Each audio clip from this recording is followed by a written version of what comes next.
larger gaps and damaged areas with a coat of joint compound. I like to fill in any gaps over a 1/4 inch wide. It doesn't take long to check out the whole house.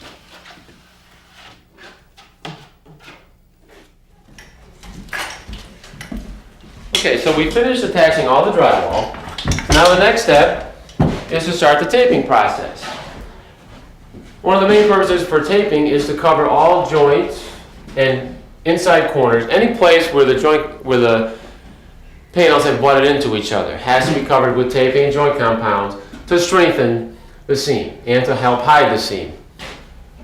The first coat is called the embedding coat, where the tape is actually embedded in the joint compound. It would be followed, after that dries, it would be followed by the second coat, which is a filler coat, which widens the seam and helps blend it into the panels. The final coat is just a thin layer that helps blend the panel in together, which is the final goal, is to blend all the seams, inside corners and seams, so we have one smooth surface. I prefer to use a setting type compound for the first coat, which is the tape embedding coat. The compound comes as a dry powder and is mixed with water. I chuck a large paddle mixer into my 1/2 inch drill and stir until smooth.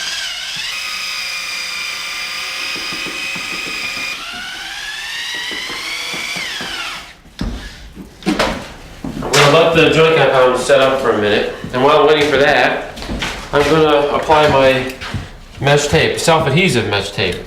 You just press it into place, and you have to cut it with a knife, or if you had a sharp trowel, that would also cut it.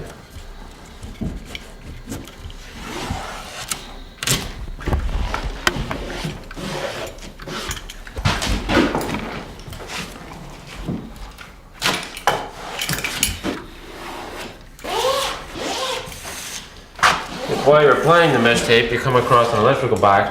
I usually go right across the box with the tape, so that when I'm filling the joint, it avoids some of the joint compound from getting into the box.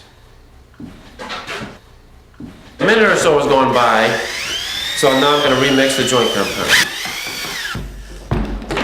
And it's a little thinner than I like it, so I'm going to add a little bit more of it, the dry mixture.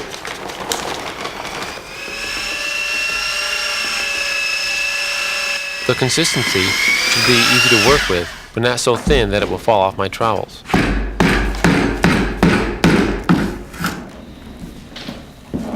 Before I apply the compound to the seams, I fill the depressions over the screw heads that fasten in the center of the panels.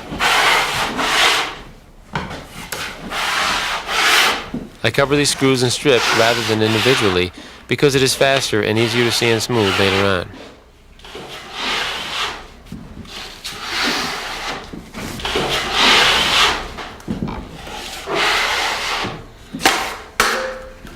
If a screw still shows after I put a thin coat on it, I always carry a Phillips screwdriver with me, and I just take it and turn that in just a little bit by hand, and apply another coat so that it's not showing anymore.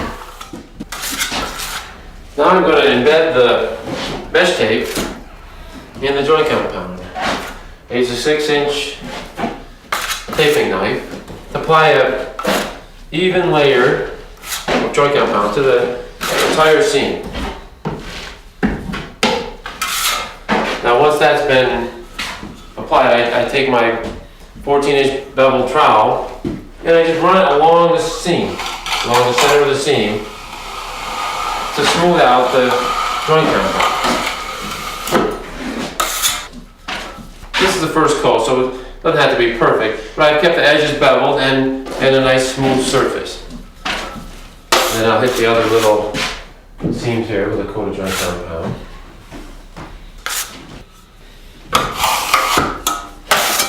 I'm going to apply the joint compound to the inside corner. It's a thin layer. I apply it to both edges.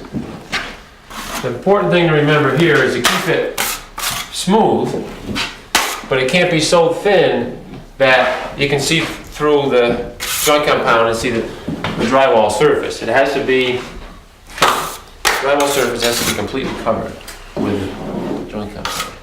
And all cracks have to be filled.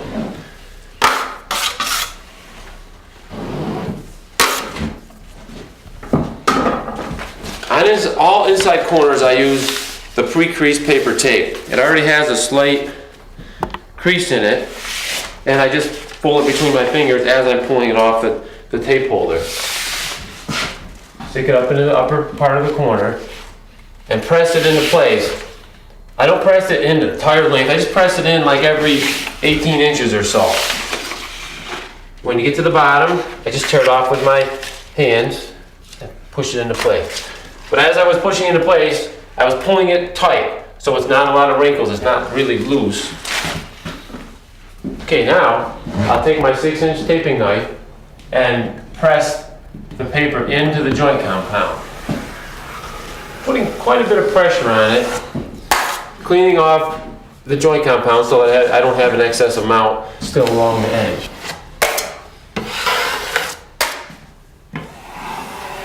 I try to keep it as smooth as possible. If any wrinkles do appear, I'll just go over it again and press the wrinkle out.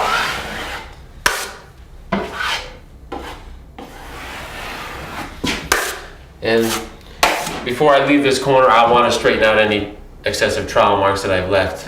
And I just go over it lightly with the knife and clean it up a little.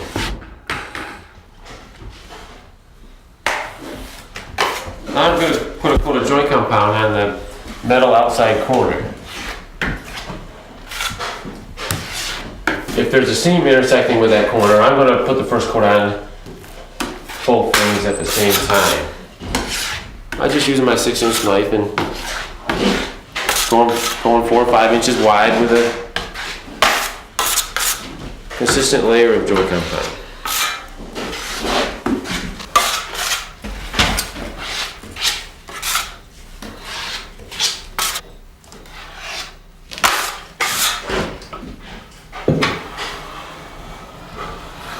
Now I just smooth it out.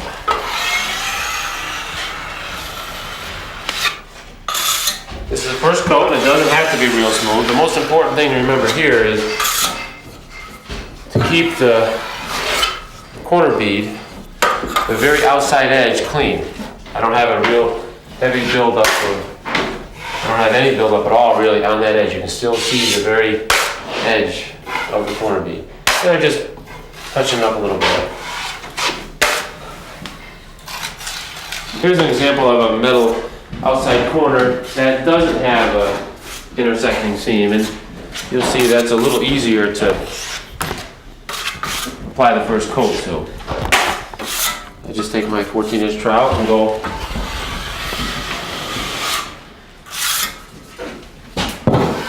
right along the edge of the corner.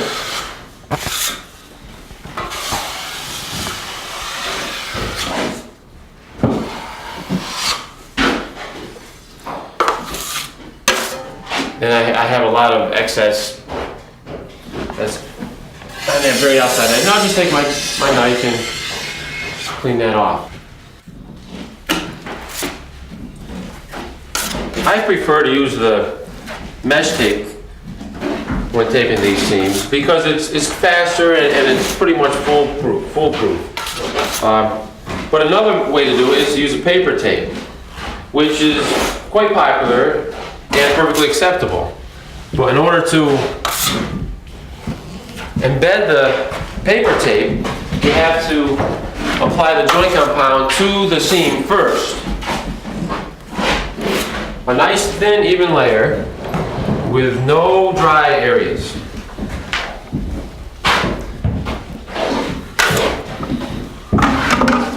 So you just roll the paper tape out and try to center it on the seam. If you look closely, you can see through the compound and see the slight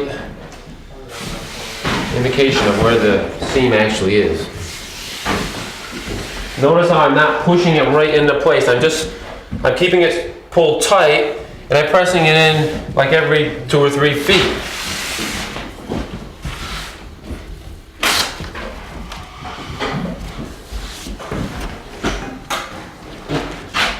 once the tape has been stuck in place, I embed it by using my 6-inch trowel. I roll it down, run it down each edge, cleaning off the excess joint compound, and pushing the tape into the compound.